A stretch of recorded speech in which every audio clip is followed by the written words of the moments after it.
రేయ్, అయిపోయేవరా ఇవాళ నా చేతుల్లో. వస్తున్నానుండ్రా.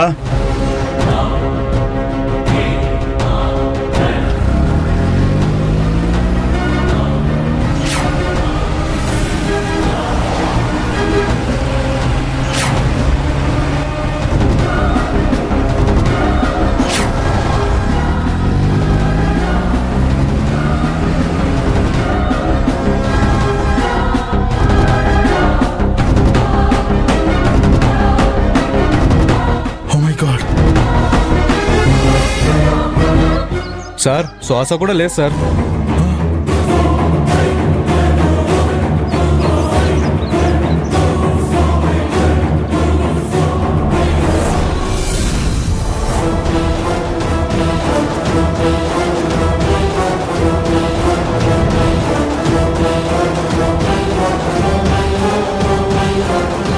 ఇది జరిగింది.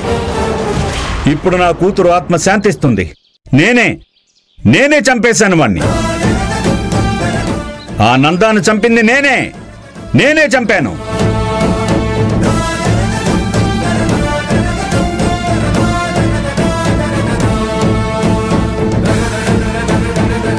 సిఏ గారు విన్నారు కదా, నందాని ఆయనే హత్య చేశారని ఆయనే చెప్పారు. మీరు విన్నారు కదా, ఇప్పటికైనా ఆనంది నిర్దోషం తెలిసింది కదా.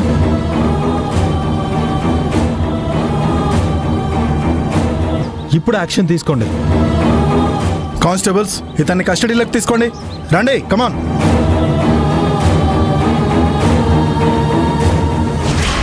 ఏంటి సార్ ఇలా రివర్స్ అయింది?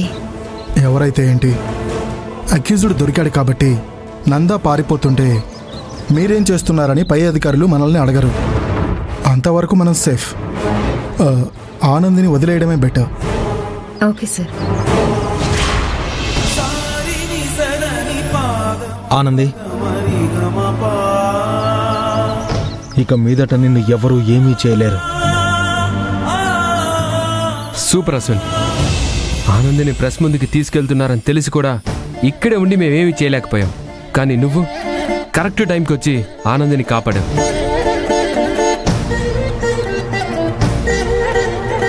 చాలా మంచి పని చేశావు అశ్విన్. నీ వల్లే ఇవాళ ఆనంది ఇంత పెద్ద గండ నుంచి బయటపడింది. చాలా థ్యాంక్స్.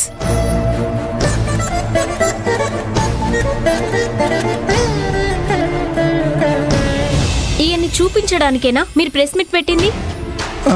అవునవును.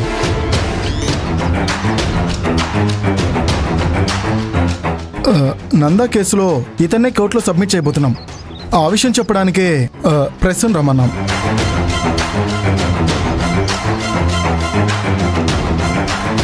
చూసావా అశ్విన్, నువ్వెంతో కష్టపడి వీడిని తీసుకొస్తే ఆ క్రెడిట్ అంతా ఆ సీఏ తన ఖాతాలో వేసుకున్నాడు. రే, మనం ఇదంతా చేసింది మెప్పు కోసమో పేరు కోసమో కాదు, ఆనంది కోసం. ఆ విషయం చెప్దామనే మిమ్మల్ని రమ్మన్నాను. ఇక మీరు వెళ్ళండి. ఇదే రాసుకోండి. ఇక వెళ్ళండి. కానిస్టేబుల్స్, ఇతను లోపలికి తీసుకెళ్ళండి. సార్, ఒక్క నిమిషం. నేను అమ్మాయితో కొంచెం మాట్లాడాలి. సరే, మాట్లాడండి. అమ్మా ఆనంది, ఆ దుర్మార్గుణ్ణి చంపిన వెంటనే పోలీసులకు సరెండర్ అయిపోవాలని అనుకున్నాను. వాడు చచ్చిన ఆనందంలో నా కూతురు అస్థికలు పుణ్యనదిలో కలపాలని అక్కడికి వెళ్లి రావడంతో ఆలస్యమైందమ్మా. సమయానికి అశ్విన్ వచ్చాడు కాబట్టి నా కూతురు లాంటి నిన్ను కాపాడగలిగాను. నిన్ను ఇబ్బంది పెట్టినందుకు నన్ను క్షమించమ్మా. అయ్యో, పెద్దవారు మీరు. అలాంటి మాటలు అనకూడదు సార్. ఎవరిన పడితే వాళ్ళని నమ్మి మోసపోకు తల్లి. పదయ్యా పద.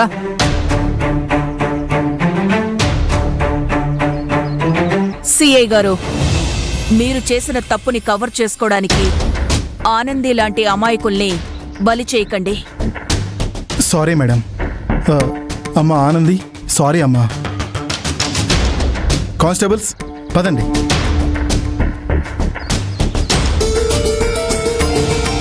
దేవుడే ఆ పెద్దాయన రూపంలో వచ్చి ఆనందిని కాపాడినట్టుంది.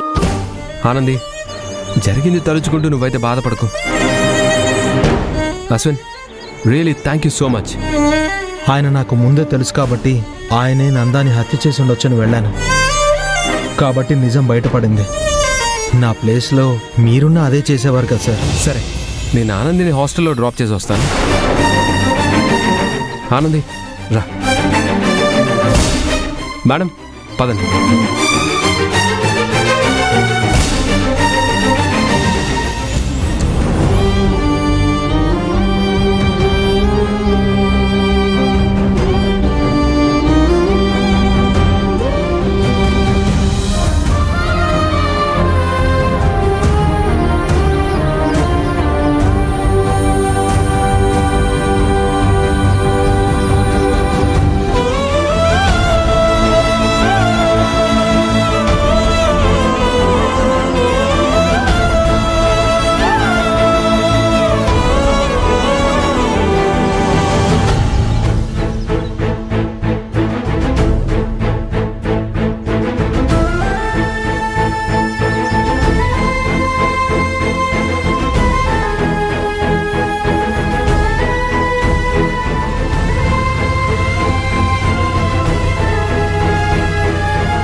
ఇదేనా నువ్వు డ్యూటీ చేసే లక్షణం?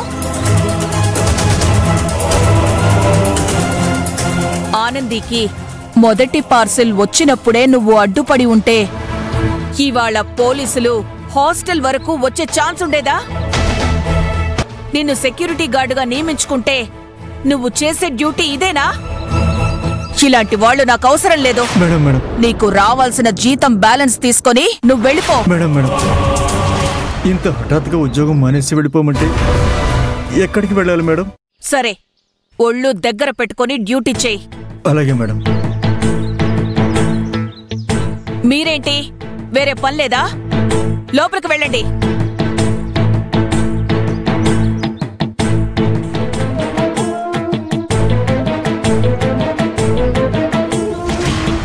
ఇక నుంచి మీ నలుగురు ఒకే రూమ్లో ఉండొద్దు.